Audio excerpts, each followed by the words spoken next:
conmemoración del 95 aniversario luctuoso del general Emiliano Zapata. Antes de esto, también quisiera aprovechar el escenario, porque también conmemoramos el día de hoy la muerte de un compañero de lucha, víctima de la represión priista de Jorge Carrillo Olea, en el momento en que mi municipio de Tepoztlán, Morelos, enfrentaba una lucha en contra de un club de golf, defendiendo las tierras, los montes y las aguas del pueblo de Tepoztlán, justo en una caravana en la que me tocó vivir a mí. Fuimos objeto de esta represión, en donde con abuso de poder las fuerzas represivas atacaron a niños, ancianos, a mujeres, a hombres, y cae muerto el compañero Marcos Olmedo. Y para mí es altamente significativo mencionarlo en este momento, porque justo hoy también mi pueblo se organiza para hacer el recorrido de esta ruta zapatista que en aquel 1996, hace 18 años, se llevó a cabo.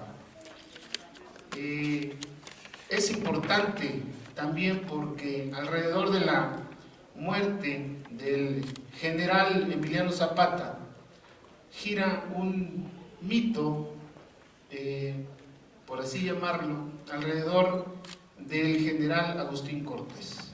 Por tradición oral, quienes vivimos en el estado hemos desde muy pequeños escuchado esta historia, esta versión, y yo creo que todos los que estamos aquí hemos escuchado alguna vez, de que en efecto el general Emiliano Zapata no murió en esa celada urdida por Carranza, por Pablo González y por Guajardo. Cuando me adentro a estas historias, por las historias desde luego personales de mis abuelas paterna y materna, empiezo a escuchar esta historia acerca de esta situación, pero no es hasta hace unos 10, 12 años donde me doy a la tarea de conocer realmente quién era el general Agustín Cortés. Pensábamos que era una falacia, que era un personaje inventado por precisamente la resistencia psicológica de las masas por ver perecer al líder del movimiento revolucionario y armado. Sin embargo, hurgando en documentos, visitando familias, nos damos cuenta precisamente que hay información acerca de este general, información que ha sido guardada durante mucho tiempo, y ha sido guardada por temor. Después de 95 años, por temor, ha sido guardada porque no quiere que se dé a conocer, porque todavía duelen esas heridas. He tenido la oportunidad de entrevistar a muchísimas familias, de tener en mis manos cantidad de material fotográfico que mantienen las familias, y que por lo mismo no han querido mostrarlo en ningún otro escenario. Hoy voy a presentarles un poquito de ese material. Traigo una pequeña reflexión escrita que voy a permitirme leer. Es una reflexión muy corta, pero muy sustancial desde mi humilde punto de vista. Voy a dar lectura a este trabajo que desde luego también está en desarrollo, que he denominado Zapata y Cortés, entre el mito y la esperanza. Entre el mito y la esperanza siempre está, obviamente, el pueblo que le dio fuerza, que le dio la base al Ejército Libertador del Sur, a todos aquellos anónimos, a todos aquellos que murieron y que jamás se supo más de ellos. A todos ellos está dedicada esta conferencia. Inicio con una cita del general Pablo González. Un firme propósito, un decidido empeño, una labor especial de habilidad y audacia por parte de esta jefatura de operaciones y sus subordinados fueron necesarios para alcanzar este resultado que parecía imposible, refiriéndose precisamente a la muerte del general Emiliano Zapata en Chinameca. Muy buenos días, distinguidos miembros del Presidium, señoras y señores, todos los presentes. Agradezco el favor de su atención y la invitación para estar en este importante espacio donde se ha hablado de un tema vital para entender nuestra cotidianidad en este presente, donde se ha versado sobre la historia de un movimiento revolucionario, armado y organizado, encabezado por el general Emiliano Zapata Salazar. La siguiente, por favor. Un día como hoy, jueves 10 de abril, pero de 1919, hace ya 95 años, fue el culmen de un ardid y final de la gran desesperación que el gobierno manifestaba ante su ineficaz pesquisa en contra del zapatismo. Con ello se buscaba la derrota, la desaparición de aquel revolucionario inquebrantable, de aquel símbolo del zapatismo interminable y proteico, el abanderado del plan de Ayala, el invisible e inalcanzable Atila del sur, como lo dijera el mismo Pablo González. La siguiente, por favor, a Venustiano Carranza, al que una masa amorfa de indios, analfabetas calzonudos, seguían con el único objeto de recuperar lo que de antaño había sido suyo, sus tierras, montes y aguas. Hablar de Emiliano Zapata es hablar no solo de una persona, es hablar de muchos años de historia que nos lleva a entender las causas y motivos que hicieron reclamar justicia en el entramado social de aquel tiempo, el orden de las cosas implantado por el sistema de las haciendas, que obligó prácticamente a la supervivencia de una inmensa mayoría, no solo de morelenses, sino de mexicanos. Así también, hablar de Emiliano Zapata es hablar de pueblos enteros, de familias, vecinos, amigos, compadres, mayordomos, ahijados y demás parientes. Detrás suyo estaba un conglomerado de gentes convencidas y con férrea voluntad para conseguir una transformación palpable en su realidad inmediata, en su vida misma. Con ello, podemos apreciar que en todos los rincones de los pueblos de Morelos, Puebla, Guerrero, Distrito Federal, Estado de México, Tlaxcala, Hidalgo, Michoacán, Oaxaca, Chiapas, etc., encontramos una fuerte participación revolucionaria. De ahí la invisibilidad y la apreciación de imposibilidad del gobierno para el exterminio del zapatismo.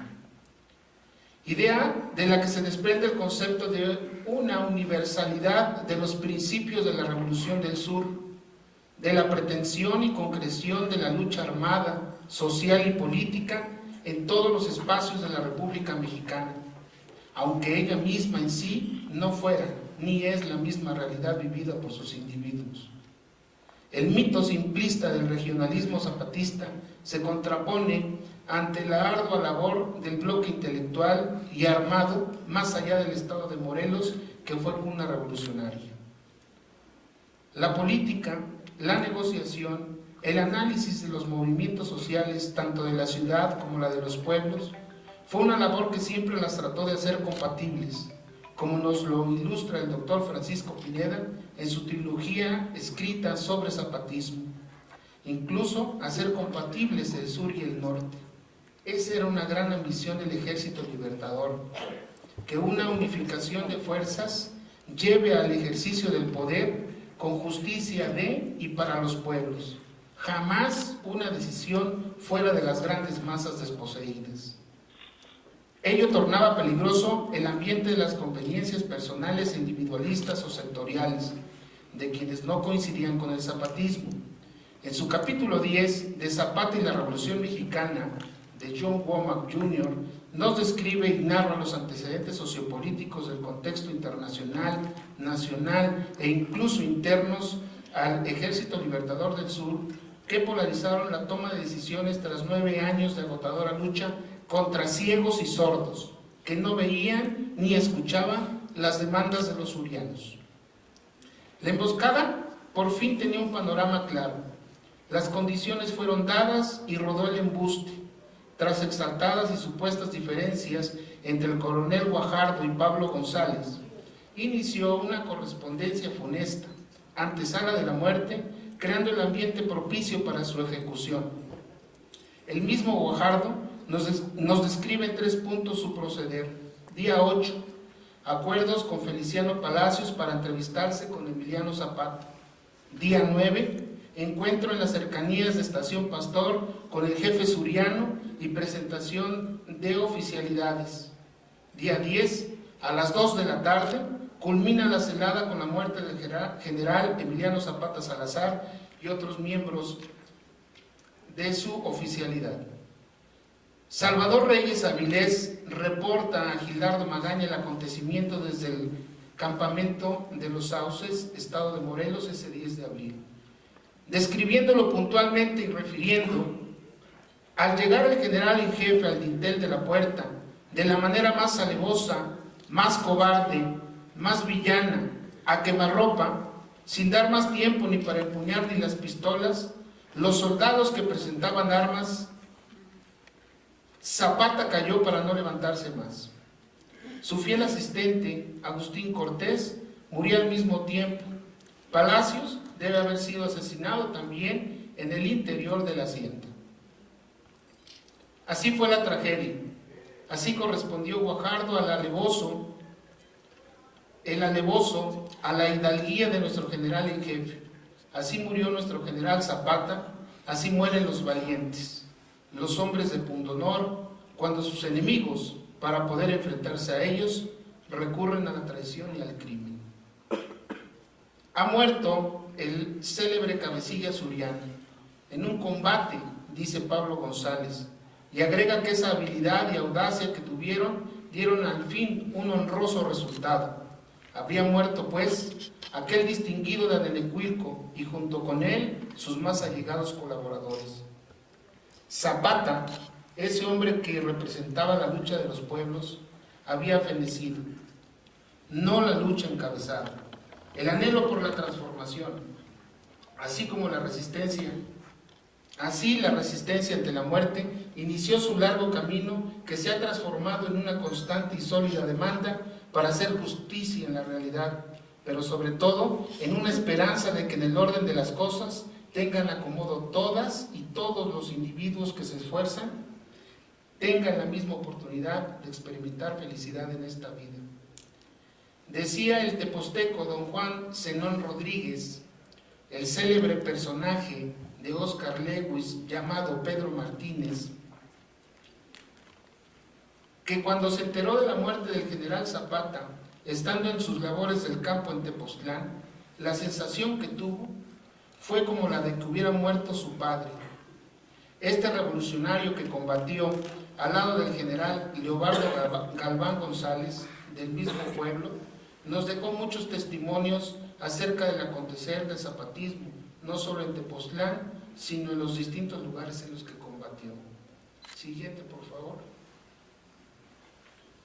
El firmante del Plan de Ayala, José Campos Palacios, en el ocaso de su vida, describía a su hijo Prisciliano, con el que tuve el gusto de entrevistarme, que Zapata no había muerto, que fue su compadre Agustín Cortés quien había tomado su lugar.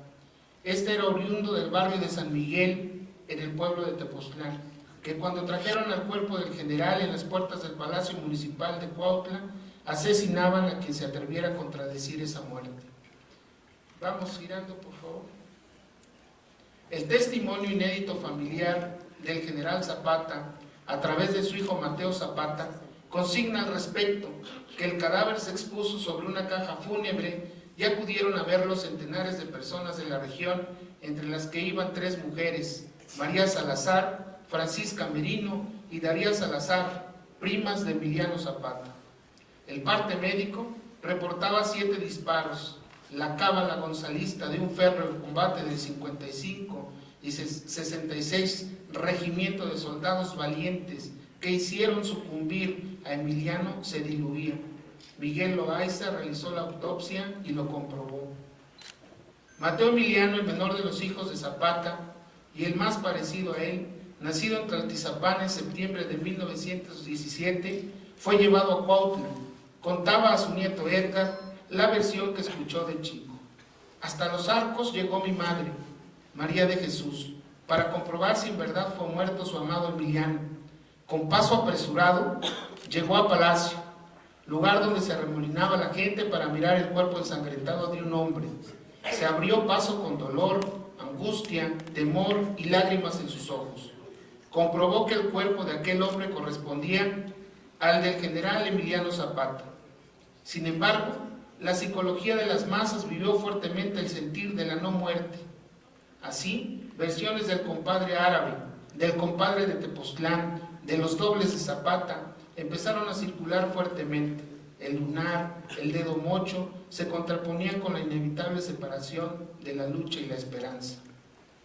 El general Zapata y Agustín habían muerto el mismo día y en el mismo momento, el de Anenecuilco y el de Tepoztlán. 5 meses atrás, Emiliano escribió a Genovevo de la O, dándole instrucciones para investigar la inicua muerte del coronel Feliciano Cortés, hermano del general Agustín, encargo que hizo al mismo tiempo a Alejo Hernández y al hermano más pequeño del general Agustín, Daniel Cortés. Personajes todos de carne y hueso, que dejaron familia, terruño y trabajo, pero que jamás abandonaron la esperanza de lograr sus objetivos, de la defensa de las tierras, montes y aguas, como lo demostraron en Tepoztlán en los años 20, formando una brigada de protección contra la tala indiscriminada de los bosques y el monopolio de la fabricación de carbón que abastecía principalmente la Ciudad de México y que unas cuantas familias tepoztecas manejaban a su antojo. ¿Esperanza? ¿Ha quedado algo de ella después de tan funestos acontecimientos históricos? Hago mías las palabras y la reflexión de la Comisión Independiente de los Derechos Humanos de Morelos a través de los compañeros de lucha José Martínez y Juliana Quintanilla, quienes acerca del aniversario del asesinato de Zapata mencionan que es un escenario de lucha por la herencia del zapatismo en Morelos. El gobierno estatal y federal lucran con la historia para justificar sus políticas neoliberales que han hundido al campo en la crisis, en la miseria, en la falta de precios para los productos del campo y en la apertura al capital extranjero mediante el Tratado de Libre Comercio.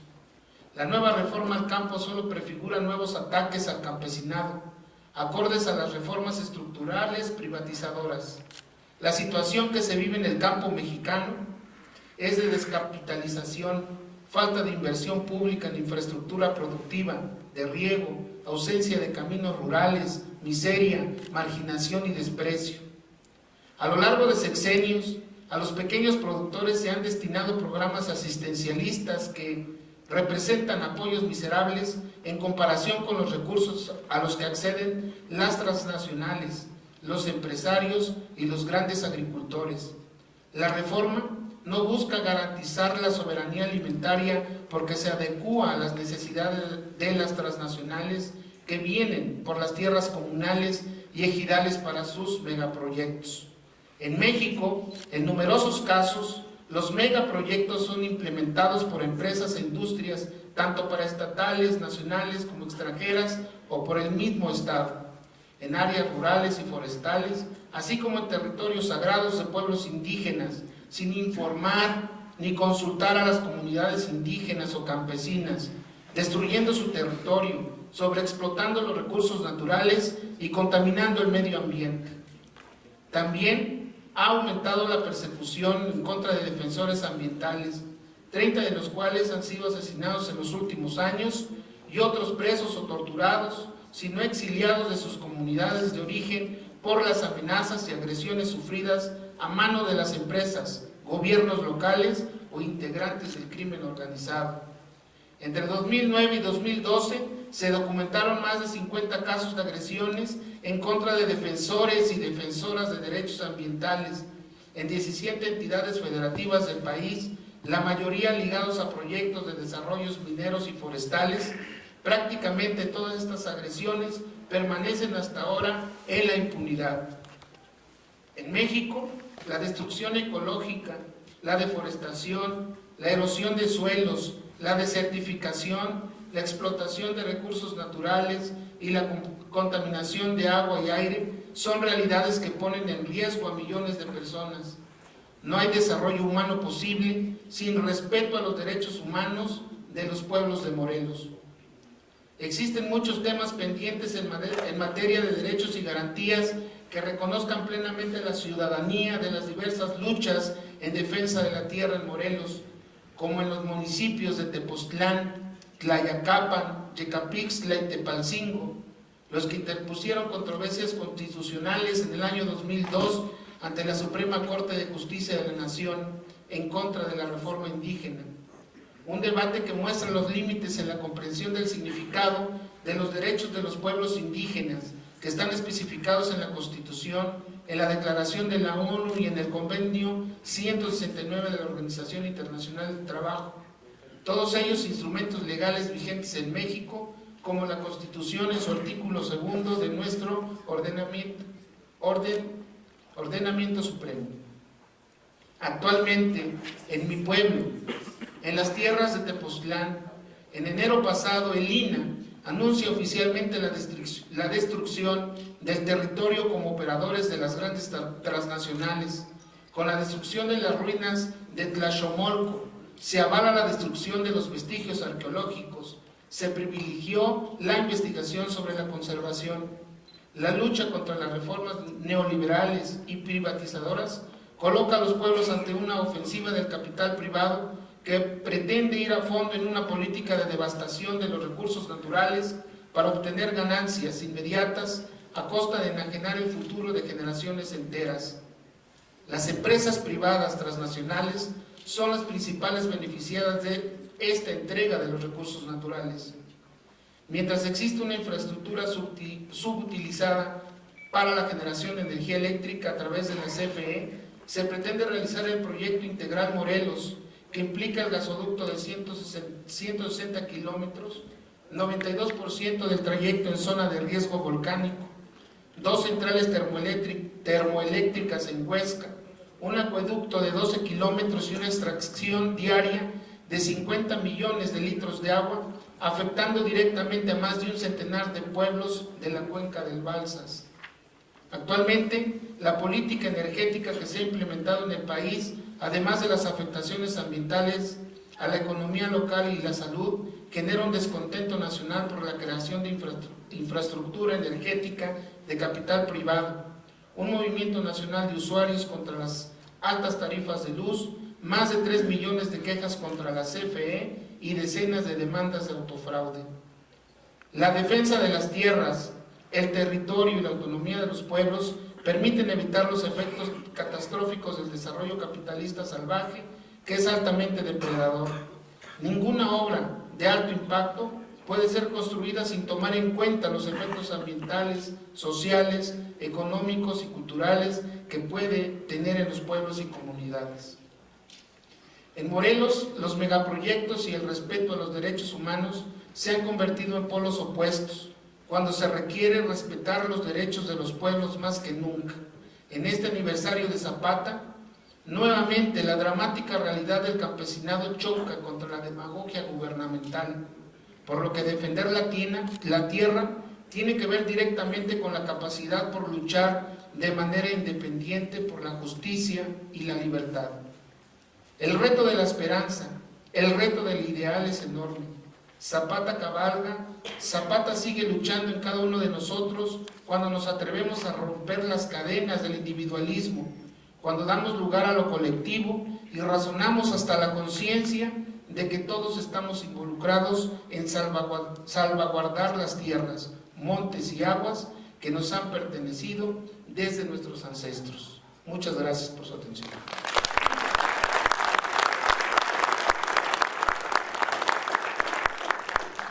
Muchas gracias. Porque no quiere que se dé a conocer, porque todavía duelen esas heridas.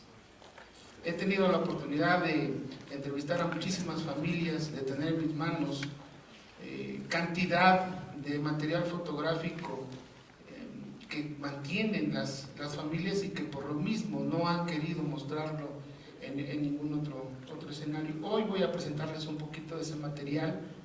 Traigo una pequeña reflexión escrita que voy a permitirme leer. Es una reflexión muy corta, pero muy sustancial, desde mi humilde punto de vista. Voy a dar lectura a este trabajo que desde luego también está en desarrollo, que he denominado Años, donde me doy a la tarea de conocer realmente quién era el general Agustín Cortés. Pensábamos que era una falacia, que era un personaje inventado por precisamente la resistencia psicológica de las masas por ver perecer al líder del movimiento revolucionario y armado.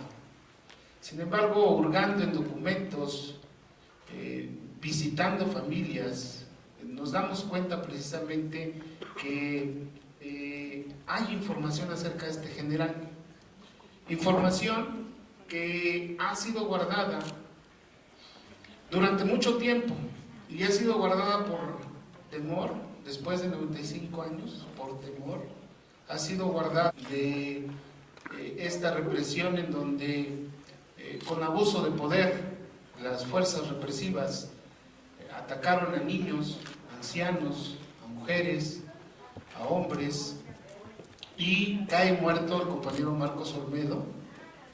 Y para mí es altamente significativo mencionarlo en este momento porque justo hoy también mi pueblo se organiza para hacer el recorrido de esta ruta zapatista que en aquel 1996, hace 18 años, se llevó a cabo.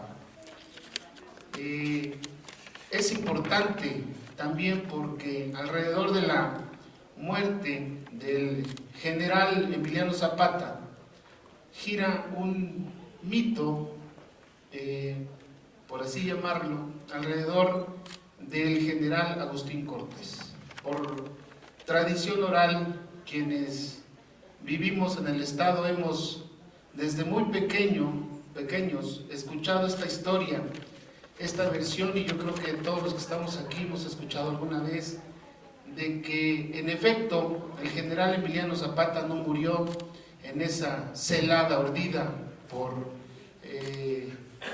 Carranza, por Pablo González y por Guajardo. Cuando me adentro a estas historias, por las historias desde luego personales de mis abuelas paterna y materna, empiezo a escuchar esta historia acerca de esta situación, pero no es hasta hace unos 10, 12 conmemoración del 95 aniversario luctuoso del general Emiliano Zapata. Antes de esto, también quisiera aprovechar el escenario, porque también conmemoramos el día de hoy la muerte de un compañero de lucha, víctima de la represión priista de Jorge Carrillo Lea, en el momento en que mi municipio de Tepoztlán, Morelos, enfrentaba una lucha en contra de un club de golf, defendiendo las tierras, los montes y las aguas del pueblo de Tepoztlán, justo en una caravana en la que me tocó vivir a mí. Fuimos objeto